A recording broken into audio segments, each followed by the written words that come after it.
Hello, my friend. This will be my stretching protocol for you.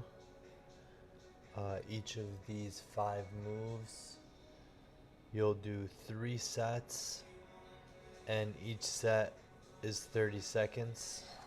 The first set will be a cat cow. So you want your knees under your hips, hip distance, your hands under your shoulders, shoulder distance, and you will breathe in through your nose and out through your nose. Breathe in and drop the belly and lift the head. No need to stretch too hard, like don't overstretch. Just breathe in, let your stomach fill with air. Breathe out while rounding up through your back and gently rounding your lower back as well. Exhale. Breathe in, drop the belly. Out, curl the spine. And again, no need to push too hard into the movements. It's really just until you feel your resistance. It's just a gentle movement. Once you feel resistance, you don't want to push through it. You want to just stay right there. And that resistance will you'll slowly have more room. So that's your first one. It's the cat cow. The second one here is going to be a cobra. So you are laying down here with your legs straight out, extended down on the ground. So my feet, the top of my feet are on the floor. My hands are under my shoulders. And my pelvis and my stomach and my chest are all on the ground. And then I'm just going to slowly push myself up again, just until you feel some resistance. Hold that for as long as you can. You want to keep your shoulders tucked into the body here and extend up through your neck. This is going to be good for all that rounding when we're looking down at our phone or looking down at the computer. Coming up here in this position, pulling the shoulder blades back together. You're pretty much trying to lift your body up off the ground without really having to use your hands.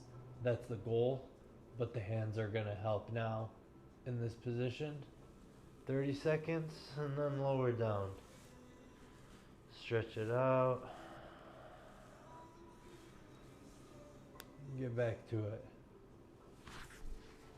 So, my legs are extended. My hands are under my shoulders. Elbows tucked in.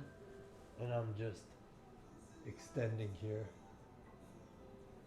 If it feels okay, you can press up into more of a cobra here, but make sure you're keeping your shoulders down and I'm really trying to focus on getting my shoulder blades together and stretching my neck from the front here.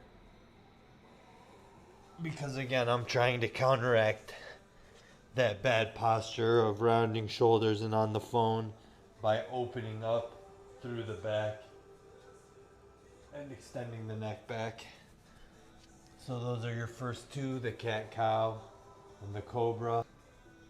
And then we'll do here a little bit of a hamstring stretch. So just seated, legs out in front of you. And it does help if you bend your knees a little bit. You want to keep your back flat and just reach forward as far as you can. If it's here, that's fine. Hold on. Trying to keep your shoulders together slightly, just some slight tension between your shoulders so that we're not rounding our back. slight tension between your shoulders, a neutral spine. If you can maintain that curve in your low spine, that's great. If you can keep it flat, that's good. We just don't want it rounding. And then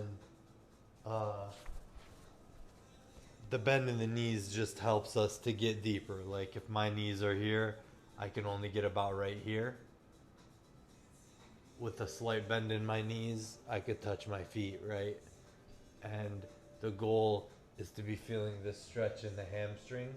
And sometimes bending our knees can really help us feel the stretch in the hamstrings.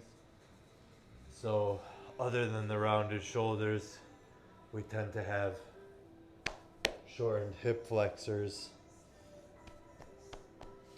because our legs are always bent in the seated position. Or I mean, even when we sleep, if you sleep on your side, you know, a lot of us sleep with our legs bent, so we're in this position a lot with our legs bent. So stretching the hamstrings can really help. Or hip flexor stretch, I mean, sorry. We just want to get right here on one knee with the other leg behind, and we just want to lean in there. It's called the needle wall. You imagine a wall in front of you and like you're pressing your knee into that wall. And when we do this, it's good to have as much cushion under the knee as possible to keep it comfortable. And then we just want to stretch into this hip flexor.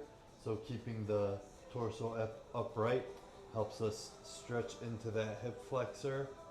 And we want this knee slightly tracking over the toes.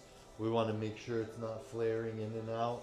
It's just going in a straight line up here as if it's going to hit a wall. And my torso is upright. My shoulders are above my hips. And I'm just slowly stretching into that hip flexor. And for the last one, we can do more of like a seated cat-cow, where we are just pulling our shoulder blades together, cactus arms, and bring it back here. Just right here. Not pressing too hard, but trying to feel that tension in the back, and come back. And come back. This one you could do about 3 sets of 10 to 15, and that'll help you open up your chest. And you see when you open up your chest, you get that natural curve in the low back, you get that natural curve in the thoracic spine, and it makes it easier to find the position where your head should naturally be. So now we're stretching our hip flexors, we're opening up our back and spine, we're stretching our hamstrings, and this will help us with all of the strength movements and just undoing the daily bad habits we might pick up.